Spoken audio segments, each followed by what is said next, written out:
Hey guys, it's Vicki. I feel like I'm back after a long winter's nap and I sound happier. Playing with my last goodie box, and I bought some. Actually, I think I'm probably the last person in the world to have these, but I'm looking for the right brush here. I know, baby boy, it's terrible. What brush did I have? It's watercolor, but no, this will be okay. This brush is 10 years old. Anyway, what I'm playing with today, I'm sampling my Twinkling H2Os. And ColourArte has a section. Okay, we must take care of the boy. Alright, the boys are outside. They'll probably want to come in again. Do I want to use a water brush? Yeah, I think I do. Let's see. Yeah, I think I do. There's a little water. Put the cap on the end so we don't lose it. Anyway, Twinkling H2Os. Come in these cute little jars, and they're very hard when you open them up. And I had one. These are back up. What I started to say was they have a section on their website that's for seconds, and these are things that didn't dry right, or maybe a little bit cracked or whatever. And I thought, well, what better way to start and try this? Because they're not going to be pretty after you use them anyway.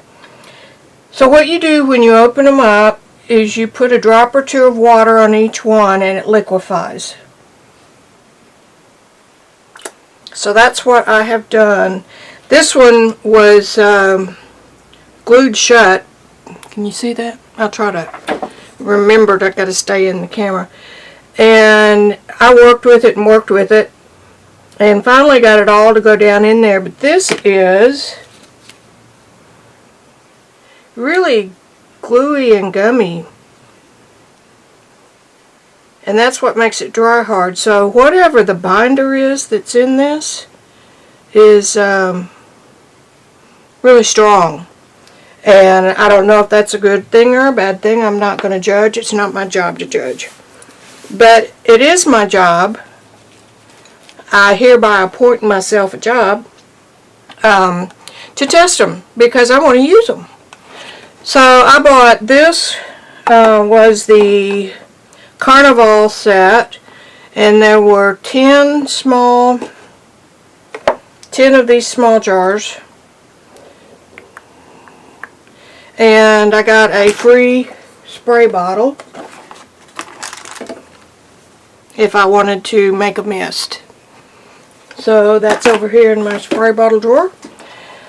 And everything is liquefied. I bought just a smattering of other colors that were available on that second. So I've kind of got an odd assortment.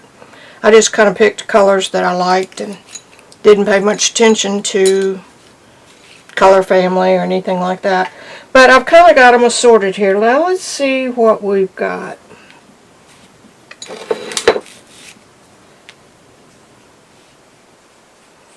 Now these are Twinkling, which means they have mica. And the mica probably won't show up until we get finished. So we're going to try that there while I clean my brush. And we're going to put it over here on black gesso. And as usual, watercolor does not particularly like black gesso. We're going to do that anyway. Water brush, just squeeze it and clean it on a paper towel until it gets clear. Alright, this one is Mandarin Citrine.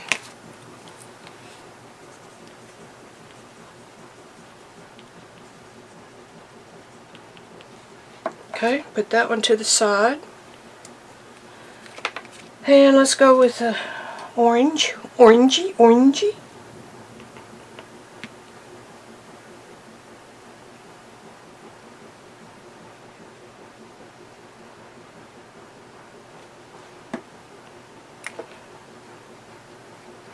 And the directions say to liquefy these 20-30 minutes before you're ready to paint.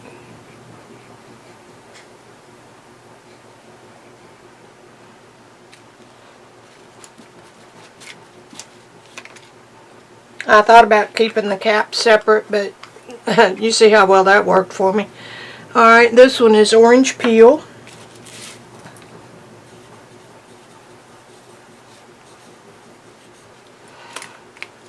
And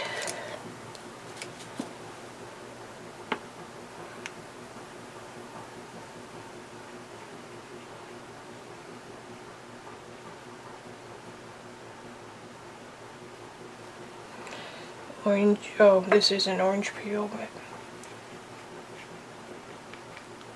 I think I'll get enough of an indication on the black gessos what they're going to do. Black paint or black paper cardstock might be better. I mean, it couldn't be any worse because this just balls out, but then all watercolors do that. This one is called Ginger Peach.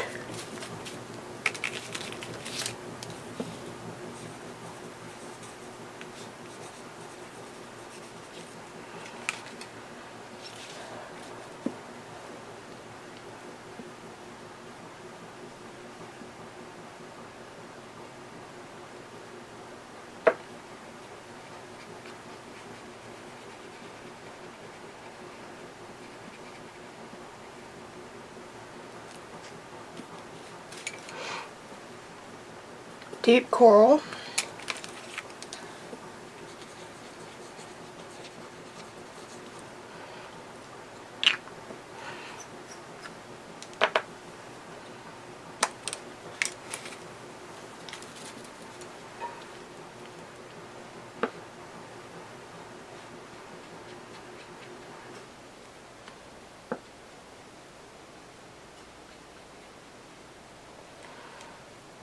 That's a pretty color.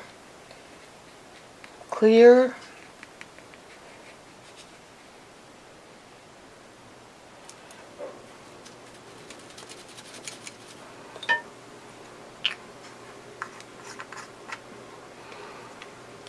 Playful Peony.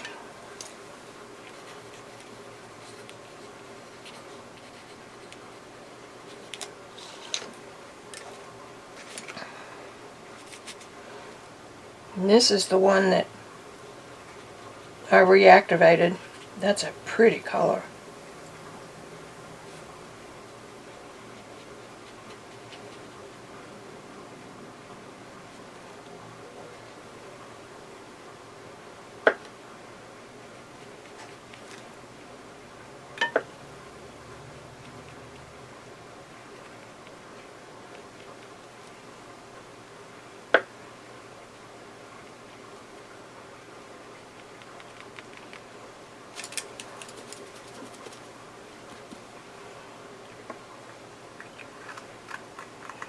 My lid is still gumpy. And that one is Dreams Bloom. I would store these right side up.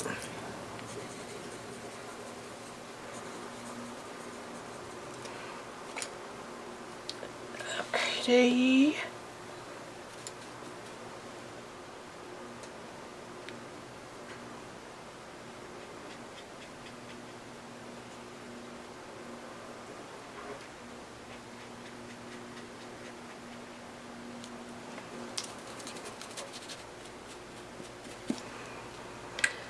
Lid.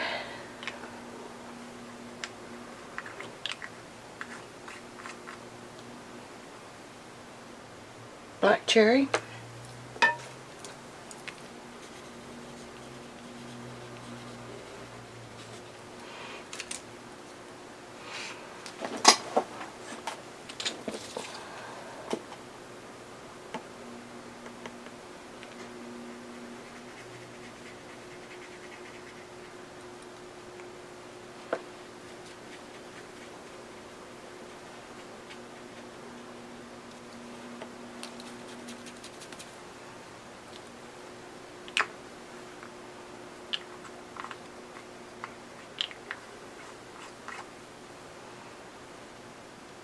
Coral Red.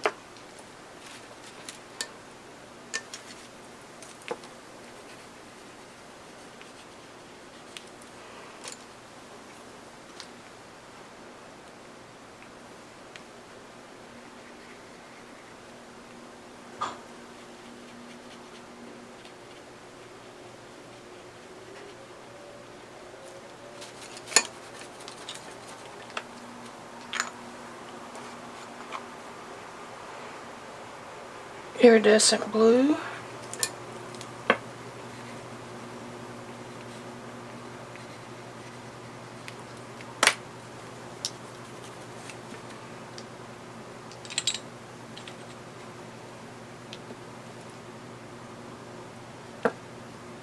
Ooh, yum. That drop of water, or a drop or two of water I put in each thing is not quite enough. But I wanted to err on the side of not enough rather than too much.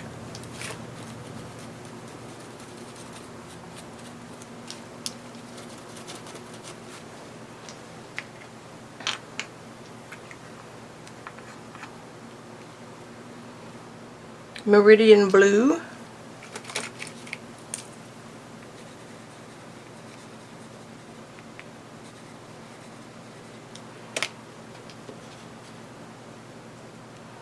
And that one soaked up a lot.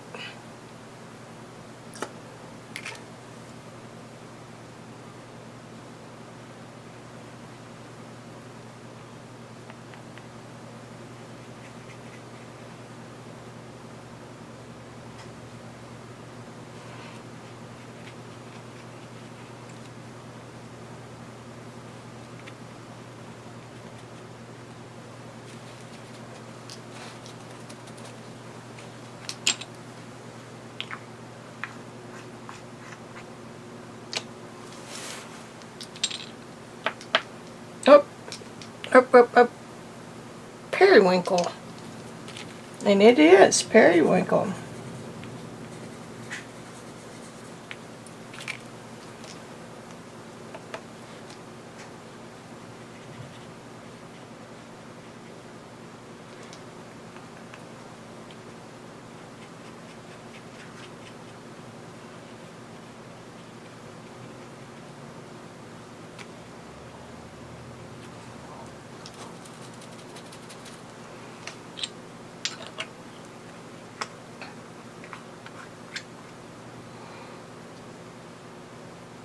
Mediterranean Blue.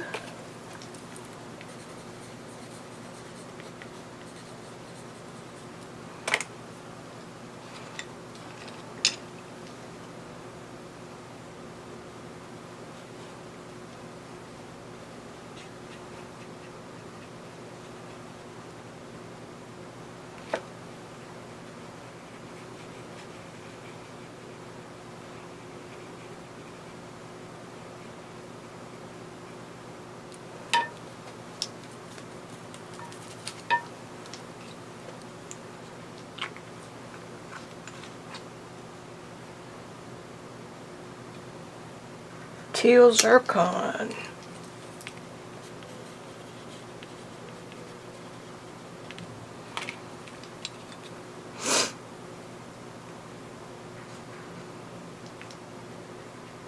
Ooh, yummy.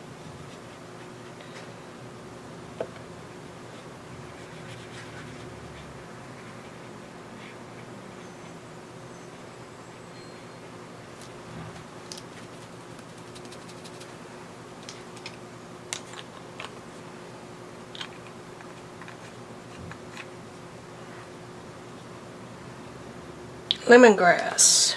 That's a perfect name for that.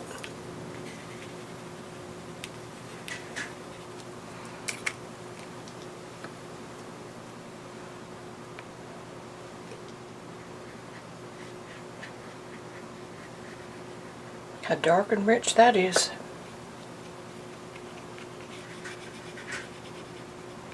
I hear my boys. And they probably rolled in the grass, so I might be gone for... I'll probably just turn this off and go brush them. 65 degrees outside, so they're not hurting. That one's called Plum Crazy.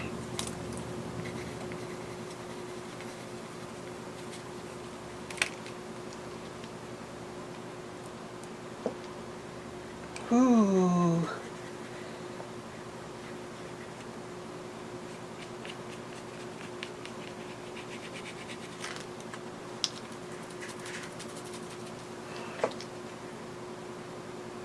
Deep forest green. I want to get part of that out of there so I can see what color it is. Whoops. Not that one.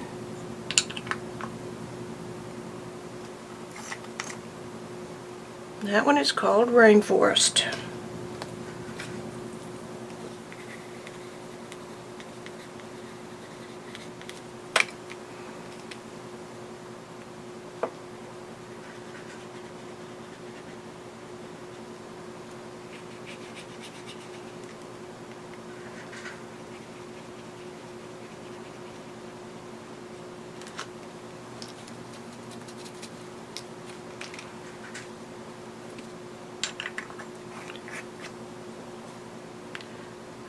Plum Blossom.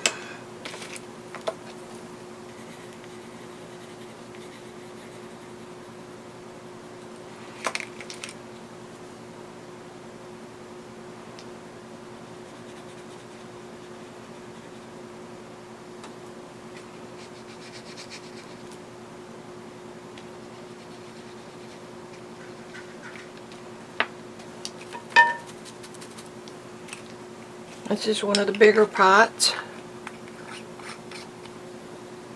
Wisteria.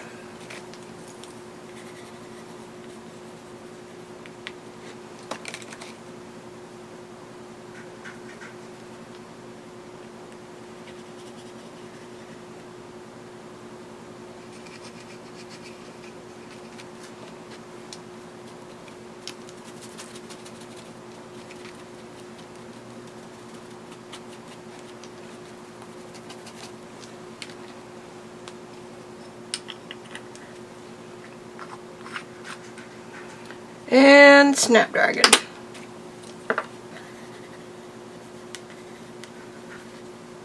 Okay, before they knock a hole in the door. Alright, the last thing I got in the ColourArte line are silks. And silks were my understanding back in when they first came out, or when I first heard of them, they were an acrylic glaze. Which means that, to me, that it would have a high content of acrylic glazing medium, just a clear medium that would thin out the pigment but leave you with just a little bit of a translucent color. I only got 3 of these. I got Mardi Gras, Teal Zircon, Boysenberry, and Key Lime. Did I have teal? Oh, I do have Teal Zircon over here in the watercolor. And what they say are they're translucent, they are iridescent, ideal for paper, canvas, wood. Special formula helps keep paper smooth. Vibrant colors, soap and water cleanup, ASTM, which is the safety warning. So that's all I know about that. And what I did was, this was just a scrap of index card I had sitting over here to the side, something I hadn't thrown away. Before I go on to that though, I do want to say that these took forever to dry because I've been catching up on a little bit of laundry and let the dogs in and had to brush one down, and some of them are still really wet. This is a Canson watercolor paper. It's from the pad. It's got a little bit of a pattern on the front. They are shimmery, but they're very subtle shimmer. So I'm going to play with some skin tones, I think. I don't have a good red, but that would work. I've got a red, a yellow, and that's close to cyan. That might work. Anyway, that's what I've got, so we're going to work with it. Here we go. Now these are liquid, so they're sealed. Ooh, look at all that luscious color. Don't want to waste that. I can't waste anything. Not my nature. Now I've seen Terry Sproul use these before, and she'll just go over whatever's on her page to tint it. So let's say, for example, that you had a flower and it was way too bright a yellow. It was just in your face yellow. You could take this and paint over part of it. Let me show you just what I'm talking about, just a little. You could paint over just a little bit of it, and that blue, of course, will turn that yellow to a green. Let's do it. Let's see, blue and orange. This should give us more of a gray tone, and it does. So you can glaze over colors and tone them down a little bit if that's what you need to do. Okay? That is nothing new, guys. That goes back to the old master days when pigments weren't as available as they are now. So they would paint their entire painting in an umber, which was an earth tone, readily available. You go dig it out of the backyard. Then only on the last few coats would they glaze different colors of pigment. For example, you've got everything all in a brown tone or a gray tone, and you come back over it and you may paint the whole thing over with yellow, and then you may come back and you may paint over parts of it with red. Glazing, real thin glazes of oil paint. And in doing so, they would build up the luminosity of the color. And you could sometimes do 10 or 12 different layers of glazing to achieve the effect. And now we just expect to jump in with a palette knife and bright red and go to town. So we've lost some in the translation. That's my "you didn't know you needed to know it" speech. And I have done some grisaille work. That's what it's called. That's a fancy word for gray. And Italian word for that particular method is they like doing a green. I'm going to put this green over this coral. Doesn't have much of an effect there. And those H2Os are lifting a bit. I'm not even going to put this on the black gesso because it's so translucent that it won't. Anyway, Verdaccio is the Italian. And that one didn't have a liner on it. Oh well.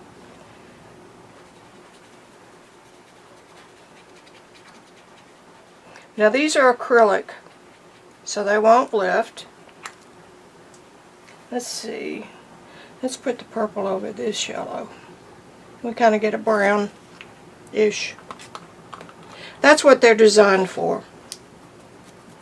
Now, that said, you can use them for anything you want to. This one is boysenberry.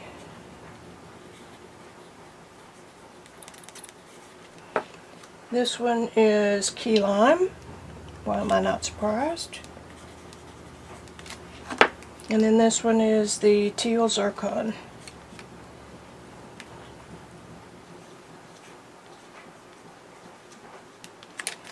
Okay, I'll put those to the side. I've got to decide where I'm going to keep these so that I don't forget that I have them.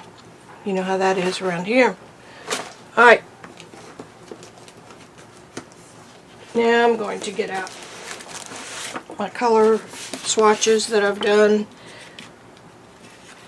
Move this one out of the way so it can dry a little bit.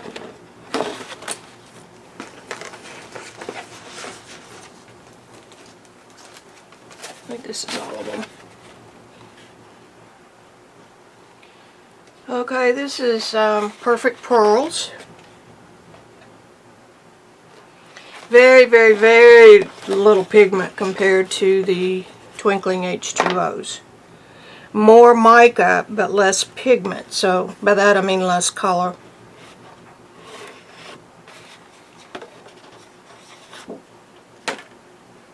And here we have Magicals, which are the same company as, no,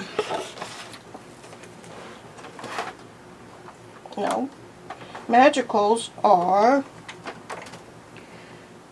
Lindy Stamp Gang, and I only have a few of those. The ones for ColourArte are called Primary Elements, Powdered Pigments. Let's leave that one out since we're talking mostly about them. This is Tattered Angels by Canvas Corp. This is just a sampling of what's in their glimmer mists. Fairly light on mica and fairly light on pigment when you compare to these others. The Twinkling H2Os, the mica is really weird. It's like it's ground into it, where with Tattered Angels you can actually see the individual pieces of mica. And the same over here with the Lindy's. You can actually see the mica. Now here are the primary elements, and let's take that with these other two. I'm seeing some of the individual mica. Boy, there are some absolutely stunning colors. This Bolivian blue. Wow. Gold Nugget. Oh, that's Gold Nugget. I didn't write that one down. I wonder what that is. Oh, well, we'll find out. So these are the powdered pigments. And then here we are over here where I dusted them on and then sprayed them to get more of the effect you get from the color bursts and the brushos and bisters that are so popular right now. I got some real good explosions going on up here. Interesting, huh? You see those colors? Look at that blue. Alright. Okay, what did I do here? This is the same colors that are on the primary elements and the Magicals, except on a piece of black printed craft paper. And they show up really, really well. Look at this.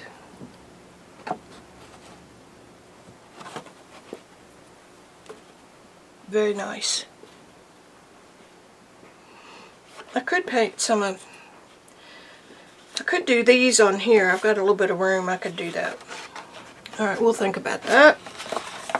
What else have I got? I think the rest of these are watercolors. Oh no, I've got one in here that is, I think.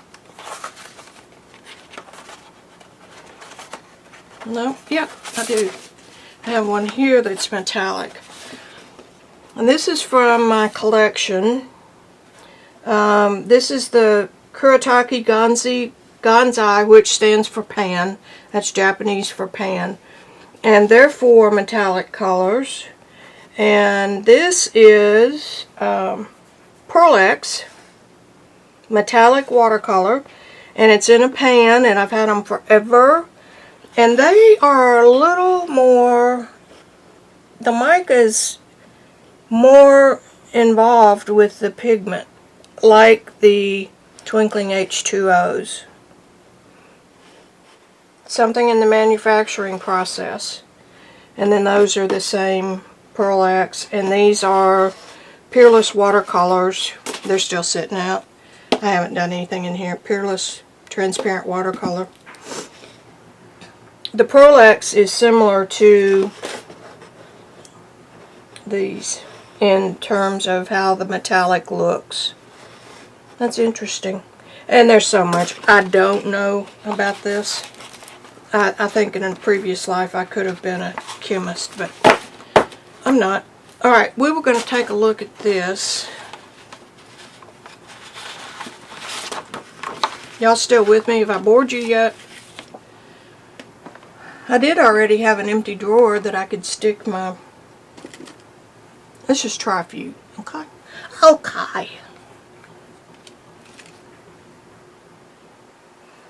Now, Twinkling H20s down here. Big time coverage.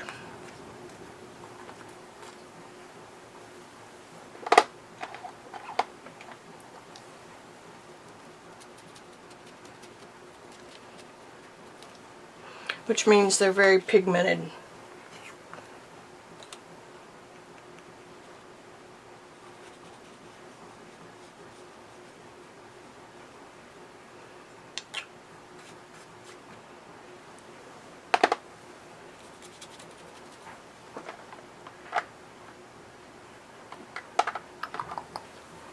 Here's one of the corals. Oh, this is the orange.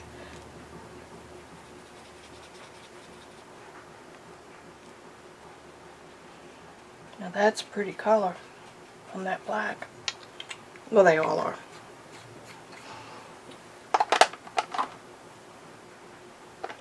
Let's try one of the interference.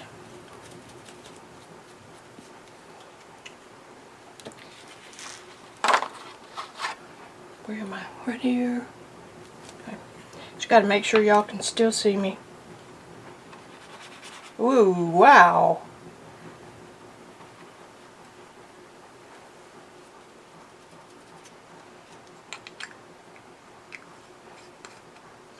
That is pearl red. Man, is it ever. So I'm going to put H20s. Or twinks, they're sometimes called. That is just absolute yumminess.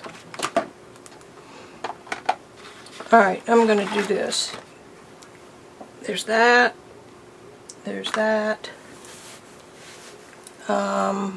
Lindy's is here.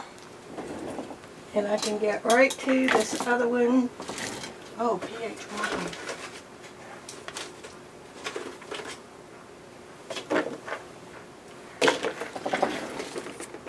This is that. And P.H. Martin Iridescent. I didn't do on the black, I don't guess. That's these. Let me write that down.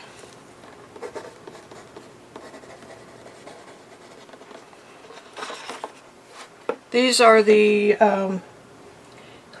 Calligraphy Imps, and they are permanent.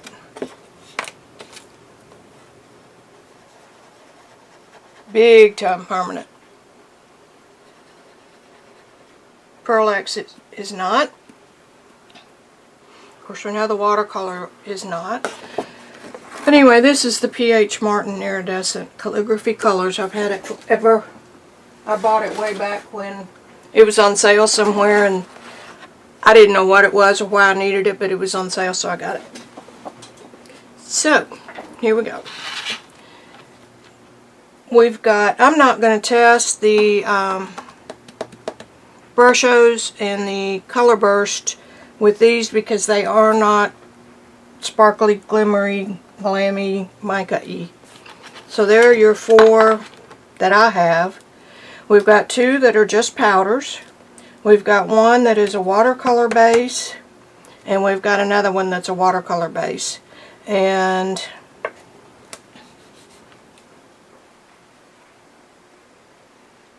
the ones with the watercolor base do lift, and so do the primary elements. They were just mixed with water. So all of these are watercolor type base naturally because they were put on here with water. If you wanted them to be permanent, mix them with an acrylic glazing fluid, a little bit of matte medium. ColourArte has an acrylic medium wash. Can you see how thin that is? Just a little. It kind of looks like milk, but it's real thin. And then they also have a bind and resist for primary elements. That would do the same thing. It's going to make it grab to the paper or whatever it's on. So these are all very, very similar. If you've got one, you don't necessarily need the others, but as you can well tell, I have them. So there you go. It's my story and I'm sticking to it. Alright, over and out. I may be back with another project. See ya!